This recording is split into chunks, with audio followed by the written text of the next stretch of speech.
Hello hello दोस्तों, क्या हाल चाल? बढ़िया एकदम. So I welcome you all to this new lecture of physics. Today we are having a look on MDCAT physics syllabus. So let's start. As we know that MDCAT physics is spread over two books, class 11 and class 12. So सबसे पहले class 11 के chapters देखते हैं. The first chapter is vectors and equilibrium. इस chapter में हमें सिर्फ दो टॉपिक्स पढ़ने हैं. पहला है एडिशन ऑफ वेक्टर्स, वो भी सिर्फ और सिर्फ रेक्टेंगुलर कंपोनेंट्स के थ्रू. इसके बाद है प्रोडक्ट ऑफ वेक्टर्स, वो भी स्केलर और वेक्टर प्रोडक्ट दोनों के दोनों पढ़ने हैं.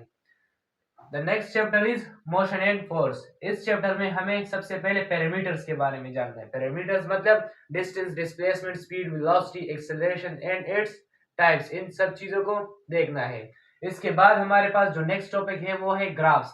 हमें ग्राफ्स पढ़ने हैं, लेकिन सिर्फ और सिर्फ डिस्प्लेसमेंट टाइम ग्राफ पढ़ना है. इसके बाद है प्रोजेक्टाइल मोशन. अब प्रोजेक्टाइल मोशन हमें फुल पढ़ना है, यानी उसमें आइडियल प्रोजेक्टाइल मोशन, उसका vertical horizontal component, time of flight, range, time to reach maximum height, ये सब कुछ पढ़ना है. इसके बाद हमें न्यूटन लॉज ऑफ मोशन पढ़ने. First law, second law, third law.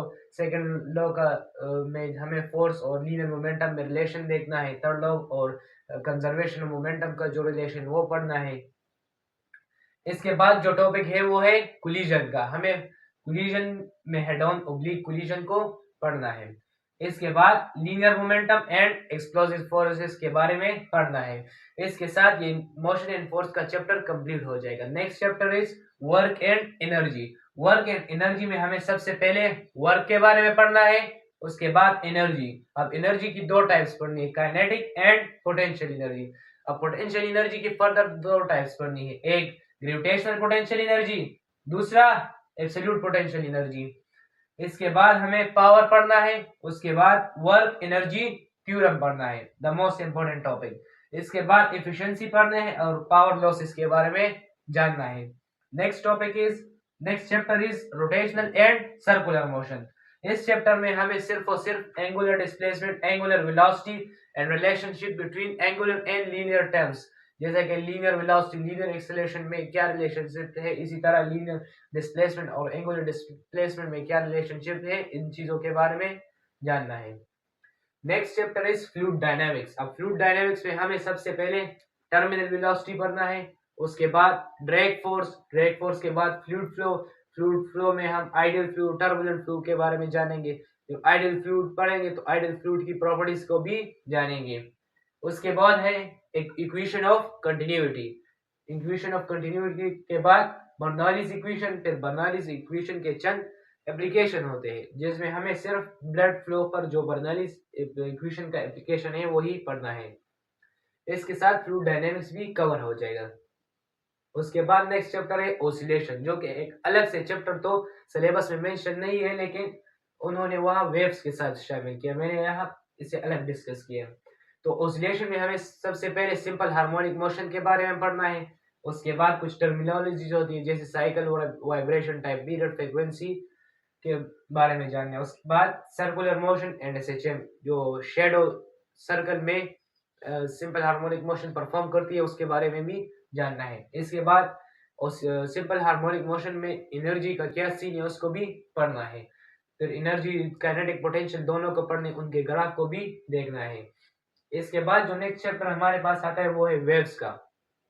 अब सबसे पहले हमें वेव्स को जानना है कि वेव्स किसे कहते हैं.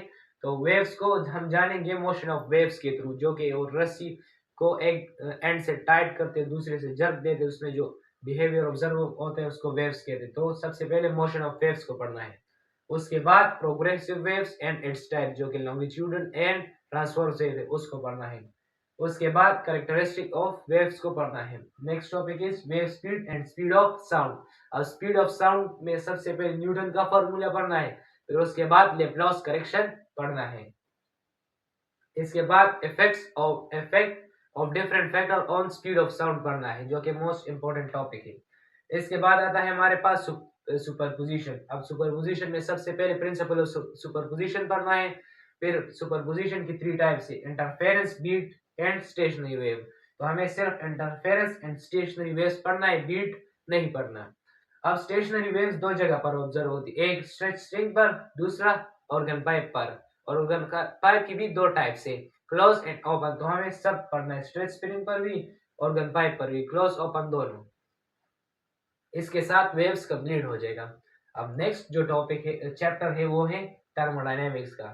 थर्मोडायनेमिक्स में हमें सबसे पहले थर्मल इक्विलिब्रियम पढ़ना है, उसके बाद वर्क एंड हीट पढ़ना है, उसके बाद फर्स्ट लॉ ऑफ थर्मोडायनेमिक्स पढ़ना है, उसके बाद heat capacity, molar specific heat capacity, molar heat capacity, molar heat capacity at constant pressure at constant volume, ये सब पढ़ना है। इसके बाद लास्ट जो टॉपिक है वो है molar heat relationship between molar heat capacity at constant pressure and molar specific heat capacity at constant volume, यानी Cp minus Cv equal to R वाला इक्वेशन डिटेल में पढ़ना है।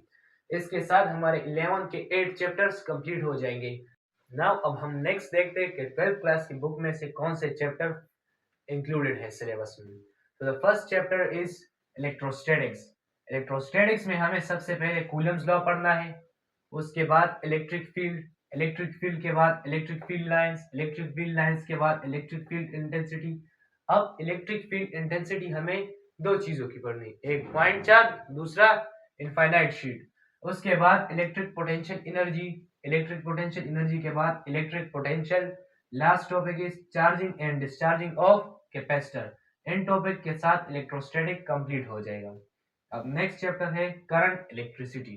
करंट इलेक्ट्रिसिटी में हमें सबसे पहले स्टेडी करंट के बारे में पढ़ना है, उसके बाद ओम्स लॉ, फिर factors on which resistance depends, temperature, coefficient of resistivity, internal resistance and maximum power output. In topic के साथ करंट इलेक्ट्रिसिटी भी कंप्लीट हो जाएगा।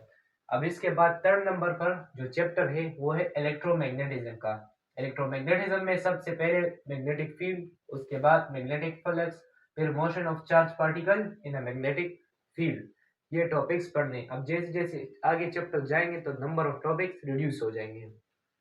Next chapter is electromagnetic induction. Electromagnetic induction में सबसे पहले फैराडेज लॉ पढ़ना है, फिर लेंज़ेस लॉ और उसके बाद ट्रांसफॉर्मर। उसके बाद नेक्स्ट चैप्टर आता है अल्टरनेटिंग करंट। अल्टरनेटिंग करंट में हमें सबसे पहले फेज ऑफ अल्टरनेटिंग करंट के बारे में जानना है, फिर alternating current through capacitor, resistor, inductor, इन चीजों के बारे में जानना है। उसके बाद आता है EM वेव यानी इलेक्ट्रोमैग्नेटिक वेव के बारे में भी पढ़ना है। Next chapter is electronics. Electronics में हमें सबसे पहले रेक्टिफिकेशन जानना है, उसके बाद पीइंग जंक्शन, डायोड।